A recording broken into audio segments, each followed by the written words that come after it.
ပါဒီမွေးနေမှာလာဆုံးမဲမဲနာလိုချင်တာတွေကိုဝဲပြီးမင်းရမွေးနေမှာသစမ်းဖန်ကိုနားဆင်အားပေးနေကြတဲ့ပရိသတ်များအားလုံးပဲမင်္ဂလာပါရှင်မတရားလေးစီစဉ်ကိုတင်ဆက်ပေးတော့မှာပဲဖြစ်ပါတယ်ချင်းလေးနဲ့နှုတ်ဆက်မတို့ရဲ့သစမ်း FM ပရိသတ်များရှင်မတရားလေးစီစဉ်ကနေပထမဆုံးအနေနဲ့ဆူတောင်းပေးရမယ့်မွေးနေ့ရှင်ကတော့ရန်ကုန်စိုက်ပျိုးရေးမှာနေထိုင်တဲ့ကိုအောင်ရဲ့36နှစ်ပြည့်မွေးနေ့အတွက်ဆူတောင်းပေးရမှာဖြစ်ပါတယ်ရန်ကုန်စိုက်ပျိုးရေးမှာနေထိုင်တဲ့ကိုအောင်ရဲ့36နှစ်ပြည့်မွေးနေ့အတွက်ကိုတော့ရန်ကုန်တောင်ကလာမှာနေထိုင်တဲ့စမ်းမြတ်သူမိမြတ်သူတဲဤတုံမမိုးအေးအောင်နဲ့ချတ်စုခင်တို့ကပါဝင်ဆူတောင်းပေးထားတာပဲဖြစ်ပါတယ်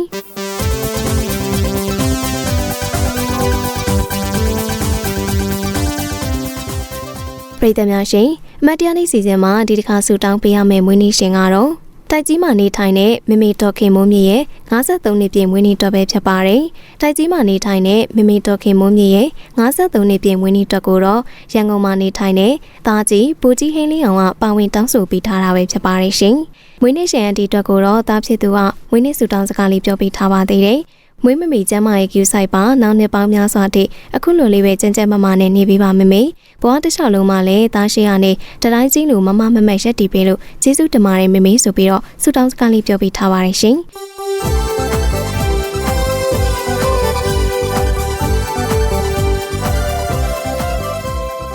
ပရိသတ်များရှင်အမတရားနေ့စီစဉ်ရဲ့ချစ်ချင်းစီစဉ်ကနေပရိသတ်တွေအားလုံးကိုကြိုဆိုလိုက်ပါတယ်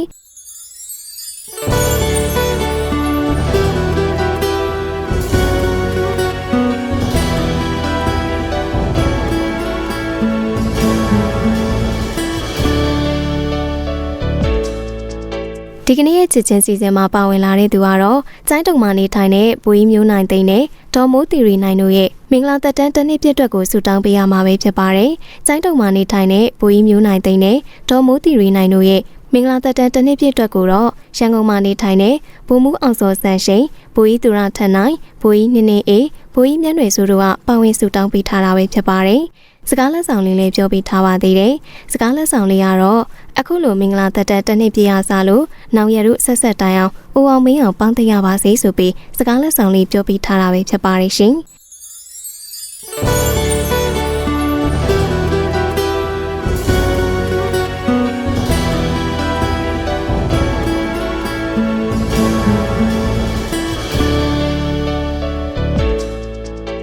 ပရိသတ်များရှင်ဒီနေ့ရဲ့အမတ်တရားနေ့စီစဉ်ကိုတော့မိရတင်ဆက်ပေးခဲ့တာပဲဖြစ်ပါတယ်။မတ်တရားနေ့စီစဉ်မှာပရိသတ်တွေကပါဝင်တောင်းဆိုခြင်းနဲ့ဆိုရင်တော့သစင်းဖန်ရဲ့ဖုန်းနံပါတ်ဖြစ်တဲ့3933633639နဲ့399899399955တို့မှာနေ့စဉ်နေ့လေတနင်္လာရီကနေ2နာရီတွင်ပါဝင်တောင်းဆိုလို့ရတယ်လို့သစင်းဖန် Entertainment YouTube Channel မှာလည်း comment လေးတွေပါဝင်ရေးသားပြီးတောင်းဆိုလို့ရပါတယ်ရှင်။နားဆင်အားပေးခဲ့ကြတဲ့ပရိသတ်တဦးတယောက်ချင်းစီတိုင်းကိုလည်းကျေးဇူးတူပဲတင်ရှိပါတယ်ရှင်။